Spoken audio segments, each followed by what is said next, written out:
All right, welcome back at 10:46 here on Live Impact News on WCNC Plus. I'm Jane Monreal, just taking an extra minute there to set up our next guest because we've been talking about Customs and Border Patrol agents taking place, the operations taking place here since Saturday, as we anticipated and expected. Many leaders from the local level to the state level talking about their presence, expecting, their presence be known here and asking why this is happening here in the Queen City.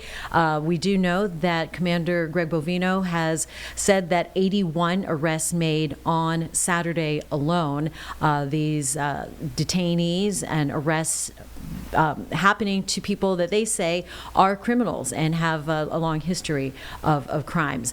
So right now, I want to bring in North Carolina Representative of Mecklenburg County, Aisha Dew, here in the Live Impact studio. Thanks for joining us here, Representative Dew. Appreciate your time.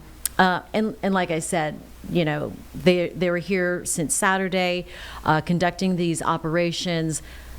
It was something you guys already expected as far as the leadership goes. What is your take on what's happening? Well, we did expect it after we heard about it on Wednesday, of course, but we were given no real detail or clarity. Of course, they're not really working in tandem with our law enforcement.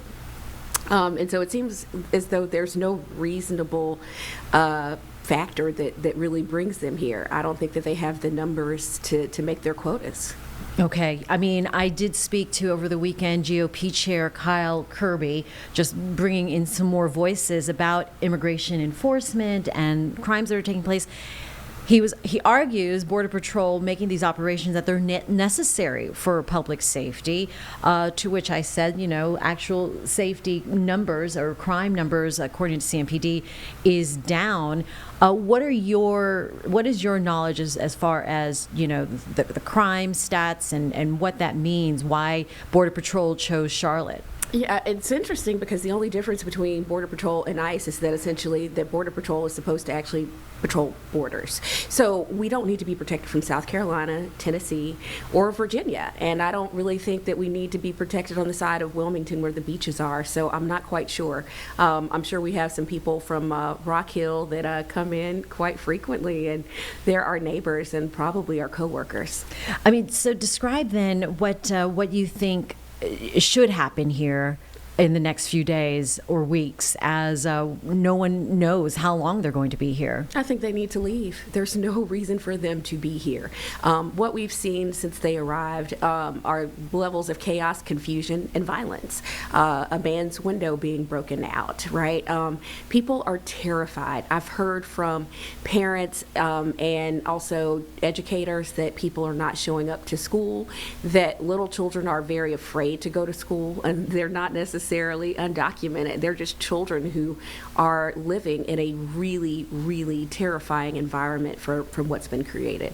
What advice to give to families who are living in this fear and deep concern for, the potential of being broken up or having their privacy, invaded and not living their daily lives, not being able to go to a restaurant, church, or the store? There are organizations like I believe it's the Migrant Network, International House. They've worked with families to come up with a plan in case children come home and their relatives aren't there. Who would be the next person of contact? That's a really scary situation. And I will say, if I'm not mistaken, the guy who had his window actually broken was a U.S. citizen. Mm-hmm. So this is not being done with a scalpel, it's being done with a hatchet. If this was an actual targeted operation towards violent offenders, that would look very different. So what we need to do is to make sure everyone stays peaceful, stays calm, that people record what's going on, that people continue to alert the press what's going on, and that we support our immigrant-owned businesses for those of us who are free to move. For those like not North Carolina, but South Carolina Representative Ralph Norman, right, who's also been vocal about this and saying this is a positive thing and good for you, Mecklenburg County. They're just taking off the criminals off the street, and this is actually a good thing. And then again, back to Mr. Kirby's sentiment saying that if you are a legal person, if you live here legally, then you have nothing to fear. So is it that cut and dry? It's not that cut and dry, except being arrested even though you're a legal citizen. I mean, they're not the ones who ask questions first and really work to make sure that you're a citizen. They just make an arrest and ask questions later. It's ready, fire, aim. This is not a real strategy.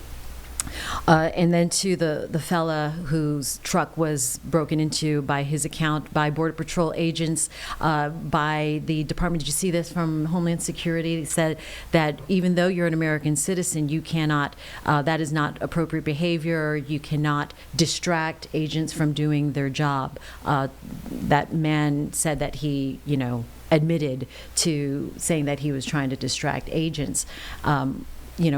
What do you say to those who are trying to support other people in the area and not interfere with the Border Patrol's work? It's legal to record, and they don't want you to. Unfortunately, I've seen too much footage where someone was simply recording and they had a gun pointed at their face. So the reality of it is that people are trying to protect their neighbors. I think we've all seen the story of the person who I know who had workers in her yard putting up Christmas lights, and the Border Patrol came and tried to remove them. So the tactics are not good tactics. We don't need the federal guard here. We don't need anyone here. I know that the FOP called for that, but of course the CMPD chief has not called for anything of that nature. That being said, they're trained. These people went into a fair, and now they're out on the streets with no training, no level of de-escalation from what I've seen. They most likely are the ones to escalate and move things forward. I'm so glad for those who do like the inflation brigade and the grandmother's knitting at the ICE networks. Our people are peaceful. Our people are trying to help their neighbors. And by all accounts, from Saturday's protests, and I just finished talking to City Council member Malcolm Graham, those protests and march on Saturday seemed peaceful. Do you anticipate seeing more of these kinds of expressions and protests happening? I think that people are going to continue to rise up to raise their voices for their neighbors. If that's all that they can do, absolutely. To protest and then to also show up and make sure that their neighbors are safe. Any hope for communication directly between, city leaders and county leaders with more of the feds? We'll see what happens. I know from the governor's statement on Wednesday, right? He reached out to the White House and did not have any direct communication. And so I think we'll just see how this goes. I would like to be more hopeful than I can. All right.